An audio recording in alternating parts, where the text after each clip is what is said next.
Now, the Molle Mystery Theater, presented by Molle. Molle, the heavier brushless shaving cream for tough whiskers or a tender skin.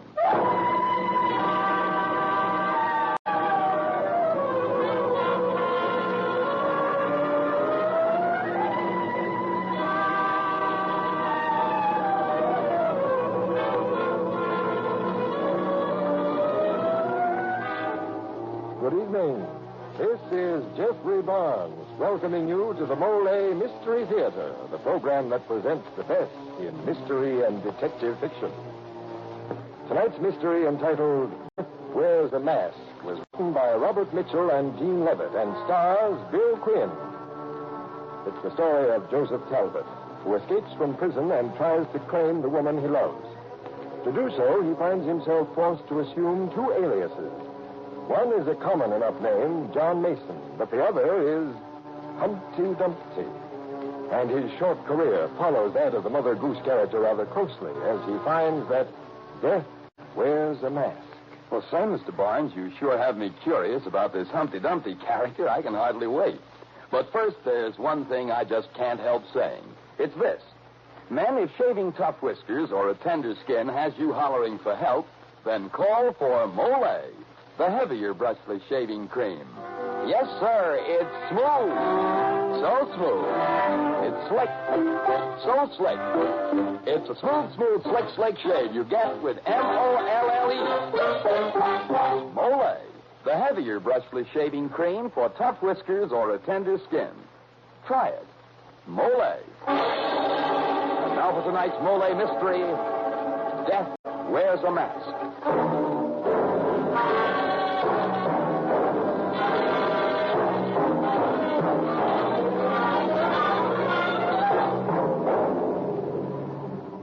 When I saw that mask, that black mask, that's when my insides turned ice water.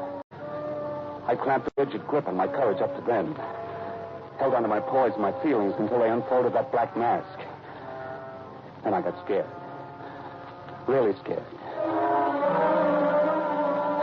That's when the whole awful business boiled through my mind like a churning torrent.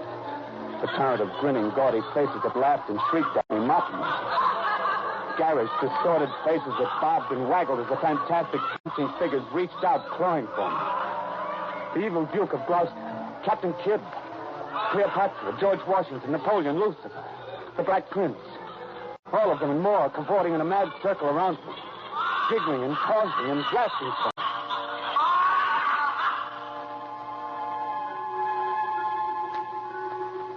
And there was Joan of Arc. Joan of Arc, more beautiful than I'd remembered. Her mask gone, staring up the sky as the silent ripples dancing over her face slowly darkened. In the instant that was left, my mind plunged back through these memories to the point where it all started. Back to the night I walked in the shadows of a flagstone path and stopped a moment to look at the name on the door before I pressed the bell. Joseph. Surprise, Brother John? Come inside, quick. Is that wise? Perhaps your cook or your wife. I'm alone. Come in before someone sees you. Well. Looks as if you've done pretty well for yourself in the last 4 years. New city, new business, even a new name. Mason now. Talbot was a little tarnished, eh, John? Never mind all that. How did you get out? What do you mean, coming here? Take it easy, John. One thing at a time. I broke out. I shot a guard. Joseph. He may have died, I don't know. I had a tough time last night, a tougher time today. Getting down here and finding you wasn't easy. Do the police? No. They think I went east. I'm okay for a while. Now, see here, Joseph, I can't afford to... Besides, John, where else would I come for help? Except to my big brother. Well, of course I want to help you, but you must realize... Mind if I pour a drink? Oh, help yourself. It's been 4 years since I've tasted whiskey.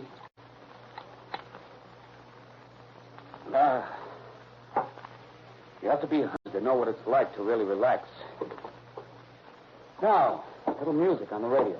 Joseph, you've got to get out of here. Some friends of mine will arrive in a few minutes. I'm expected to go out with them to the annual masquerade ball. That's so. That's too bad.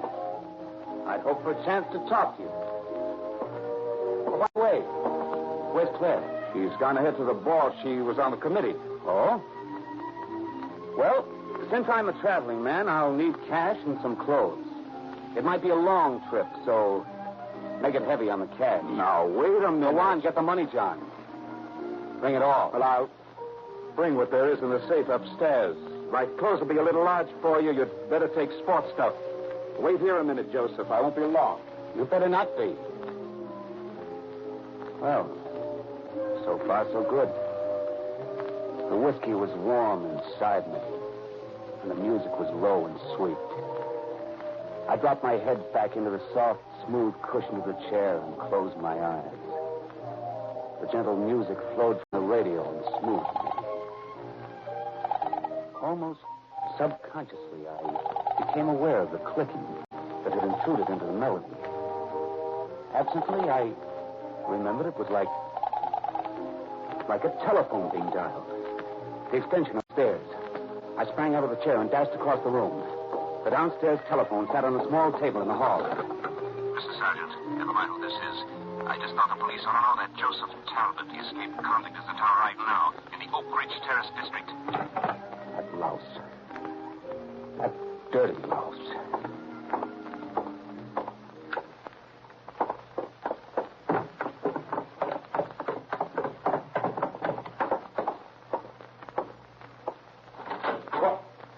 Joseph, you startled me.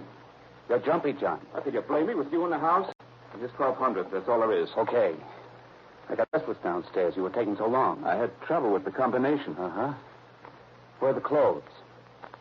Hey, what the devil is this stuff?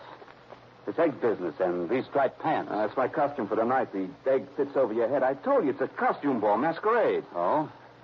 It's a little flashy for me. Here, I'll take that suit, some shirts, a couple of ties, some socks. All right, put them in this bag. Take anything you want, only hurry up and get out of here. My friends... Yes, I know. They'll be here any minute. Quit worrying. You have more important things to do. What do you mean? John, did you ever stop to figure how long 4 years are? A man can figure a lot of angles in 4 years. I've been thinking all that time how helpful you've been, John. Well, I've always tried to do what I could. And you've done so much, John. Like when Claire was my wife, and we were flat broke. You took us in to live at your house, remember? Well, You found me a job, that bookkeeping job, remember? You helped me learn it, taught me the tricks. We had a nice little penny-ante deal going. And all of a sudden, I got arrested and tried for grand larceny. Remember that? Now, look, Joseph. But I got the X. 10 years, they said. But even then, you helped me. You promised to look after Claire for me, to take care of her. And you did. You married her. Now, wait a minute, Joseph. Claire and I fell in love with her, and you were gone. It wasn't fair for her to wait. You can't expect... Maybe you're right. Maybe we're square. Joseph, you know I'll do anything I can. Write to me anytime. I'll send you more money, Joseph. After I leave, you won't call the cops and tip them off, John. Of course not, Joseph. Good heavens, you're my own. Wait a minute. That was a statement, not a question. But Joseph, you... Please. Joseph.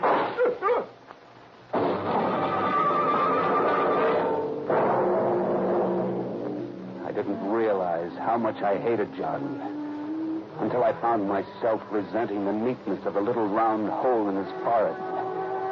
But now I had to move fast. I snapped the suitcase shut. John's friends. They were at the door. I heard the door open. Hello, John. Oh, John, it's Marilyn and Bill. Are you ready? You must be upstairs. Yeah. Hey, John, we're here. Hurry up. Then I noticed the costume. Humpty Dumpty.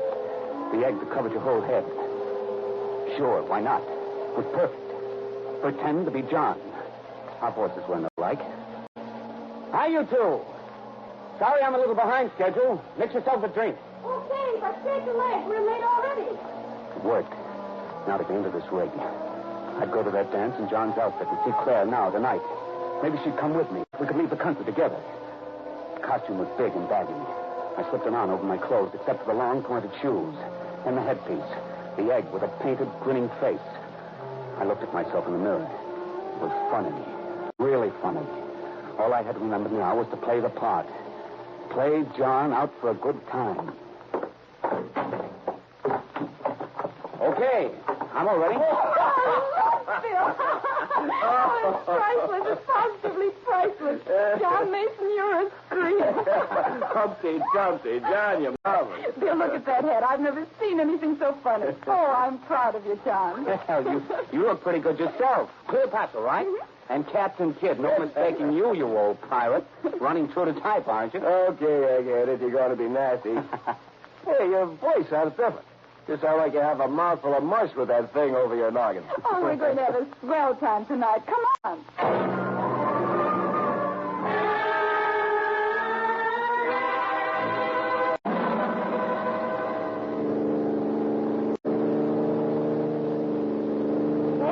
Hey, take it easy, Bill. You're cracking Humpty Dumpty. How you doing, John? Oh, fine, fine. Another bump and you can serve me with ham. Okay. Oh, by the way, John, what's Claire wearing? What? That's a secret. Don't get him playing according to rules. Oh, that's all right. It spoils all the fun, as you know. Hey, what's this overhead? Huh? What? Oh, looks like a barricade of some kind. Yeah. And the police. Huh? A roadblock. The police.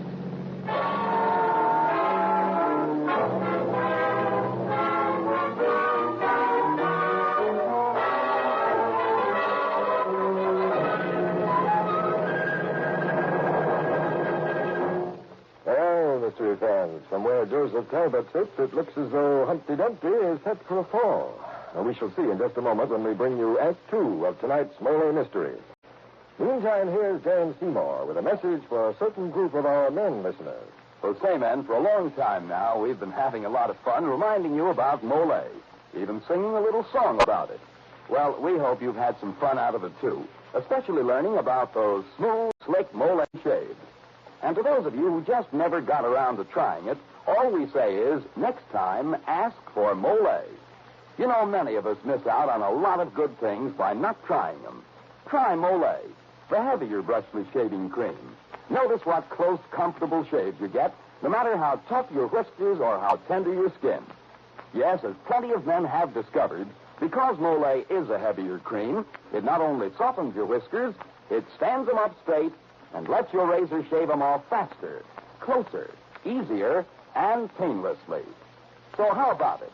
Tomorrow, get a tube of Molle, the heavier brushless shaving cream for tough whiskers or a tender skin. And now this is Jeffrey Barnes returning you to Act 2 of Death Wears a Mask.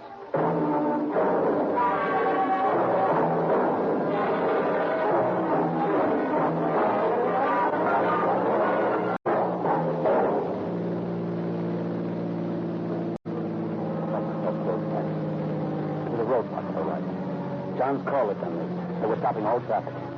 I shrank back against the seat as a cop stepped out in the road. Sorry to bother you, folks, but... Hey, what's going on here? Welcome aboard, Tim. We're playing the Jolly Roger tonight. What is this? Who are you? It's me, Bill Brady. Oh, Mr. Brady. What's up, Tim? We traced an escaped convict to this neighborhood. Killed a guard at the prison last night, armed and dangerous. We're checking everything that looks suspicious. That's us, Tim. Captain Kidd here is wanted for piracy. I'm wanted by Mark Anthony. I guess Humpty Dumpty Mason in the back is the only innocent aboard. Well, let's see back there.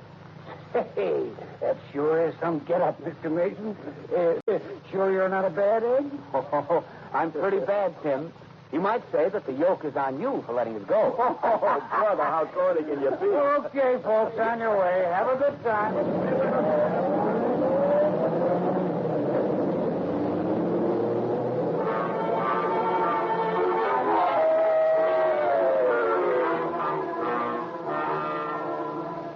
What was she wearing? She could be anybody from Old Mother Hubbard to Tondaleo. They were all here. As I moved through the crowd, I made quite a hit in John's costume. Mark, there's Humpty Dumpty. Hello, Humpty Dumpty. I had no idea where to start looking. Claire would recognize this Humpty Dumpty rig. Maybe she'd spot me. Once, A girl alone walked up to me, and I stopped. Hello. Oh, you look marvelous. My, what a face. Claire? No, wrong number, mister. I'm Madame Lafarge. Can't you tell? These confounded masks. I moved toward the back of the room, and then I noticed Joan of Arc standing alone in the corner. She was waving. I looked around, but no one seemed to be paying any attention. She waved again, so I walked toward her. Dumpty, Dumpty. Hello, darling. Hello there. Wonderful. Your costume is the best in the place. You really think so? Yes, I told you it would be. Oh, did Marilyn and Bill pick you up on time? Oh, sure. Plenty of time. No, well, they thought they might be late. Oh, we had an awful mess here. Never again will I serve on a dance committee. Would you like a drink, John? Huh? What'd you say? What's the matter with you, darling? Oh, I'm sorry. I was thinking. Is something wrong? Wrong? Well, no, there's nothing wrong. Why? You sound sort of worried.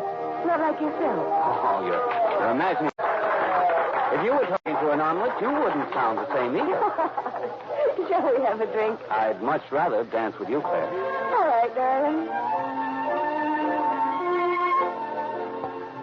When I took her in my arms, everything else faded away. Crowd, the color, the noise. Leaving just Claire and the music. I'd waited so long for this. I wanted to forget everything else. I love dancing with you, John. Does it stop there? Does what stop? Your love. Oh, you silly. Oh, John, before I forget, here are the car keys. I've almost lost them a dozen times. I guess Joan of Arc had no use for pockets. The keys to the car.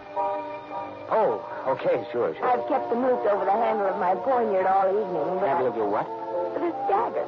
The real 15th century poignard. I just found out. Oh, that's so. Mm-hmm. Oh, by the way, where did you park? Way down at the end of the center lane. I backed in so we can get out faster. Well, that's fine. Fine, darling. I'll keep the keys. But, we were talking of love, Claire. Remember? Mm-hmm. Nice subject.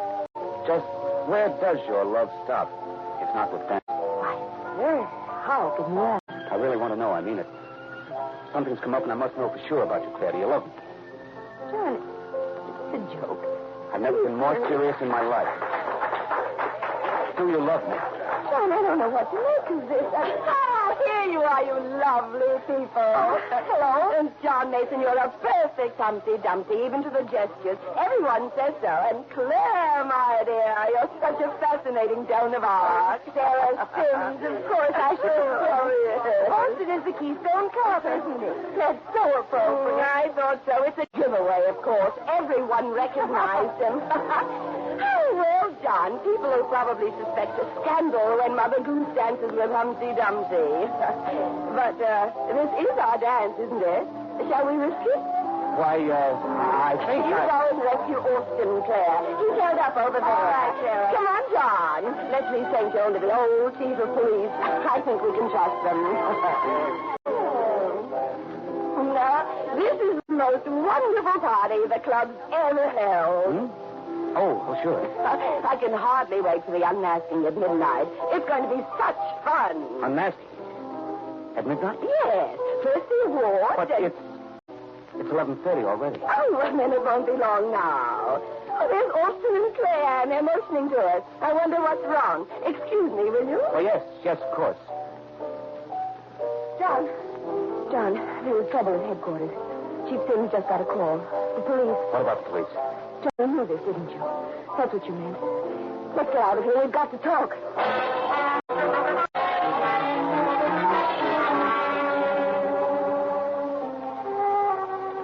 Claire took me outside and down a path that led to the end of the garden where the lights from the ballroom danced faintly on the quiet water of the fish pond. We were alone. Claire looked at me for a long moment, and then... What are we going to do now? Claire, before you say anything more, please answer my question. Do you love me? John, how can you even ask that? You know I do, darling. Say it. Say it, Claire.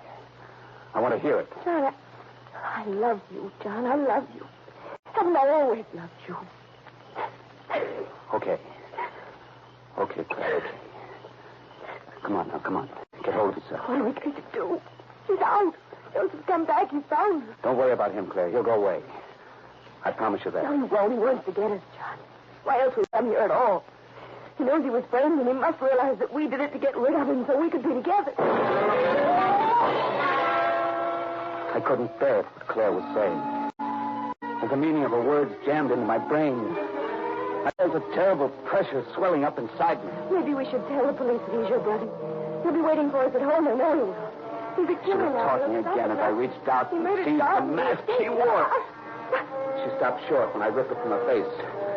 Her eyes grew wide as I moved toward her, and her mouth fell open. I was afraid she might scream, so I clamped her hand over her mouth. I bent her head back. And I pulled the little dagger she wore from its scabbard and drove its point deep into her throat. I bent her back and eased her slowly down until I felt the cold water of the pond in my arms. And I let her drop. She stared up at the sky as the ripples over her face grew dark from her blood.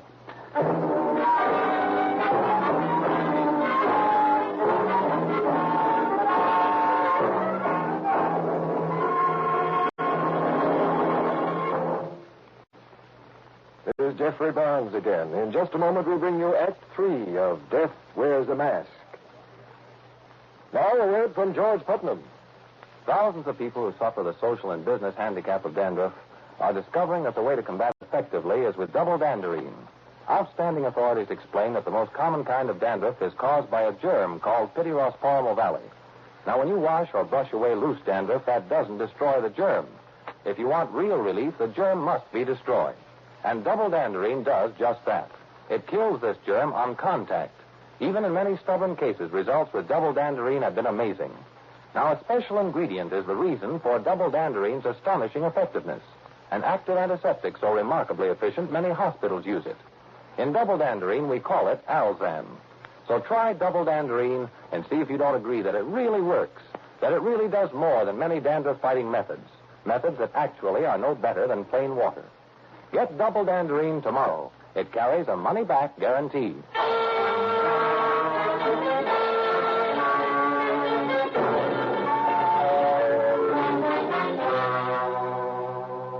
Claire lay dead, her blood darkening the pool. I had to get out of here. Now, I had the keys to John's car. I could make it if I could leave without being seen. I leaped up to the wall, clambered up on top of it, and swung my legs over. I was about to jump when... Hey! You're up on the wall. Where do you think you're going? What's the matter, officer? Well, stay inside there, mister. There's an escaped convict loose in the neighborhood. Wouldn't be safe to go through these trees now. Oh, I'm not leaving. It's just a gag, officer. You know, Humpty Dumpty on the wall. There he is. John, what on earth are you doing up there? Well, what does Humpty Dumpty usually do on a wall? He falls off. Come on, John. You're missing all the fun. Hey, where's Claire? Claire? Oh, didn't you see her? She just went up that path. I jumped down off the wall and led them away from the terrible thing in the fish pond. I left them near the ballroom and said I was going to find Claire. I started out a side entrance, but ducked back when I saw a cop standing there, too. I cut across the dance floor, pushing my way through the people that milled around the edges. I was about halfway across when...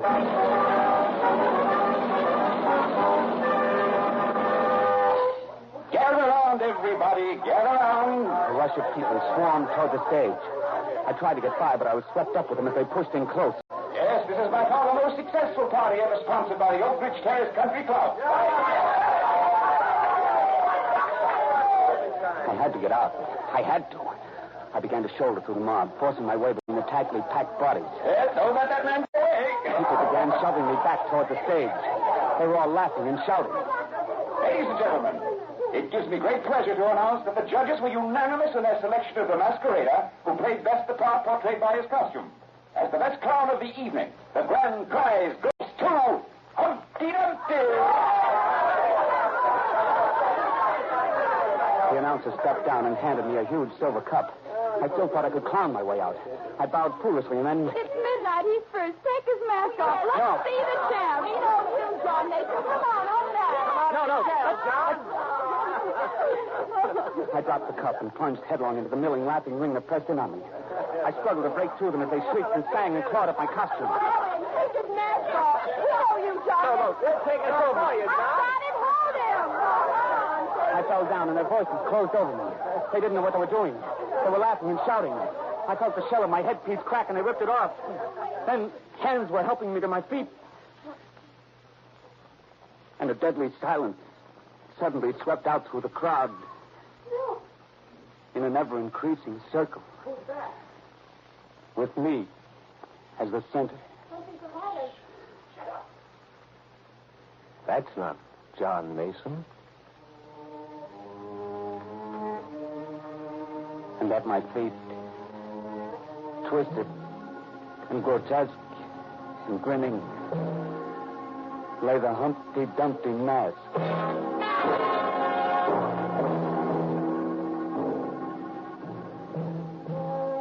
Not like this somber hood they were holding in front of me now. A black mask with no eyes. Joseph Talbot, before you are executed, in accordance with the laws of this state and the sentence pronounced, have you anything to say? I couldn't think. And the man holding the mask walked toward me. He slipped it over my head and tied it on. Then they adjusted the rope around my neck. And in the blackness of the black hood and the expectant hush beyond, my mind screamed for something to hang on to. Words. Any words. Speak them. Humpty Dumpty. Sat on a wall. Humpty Dumpty. Had a great...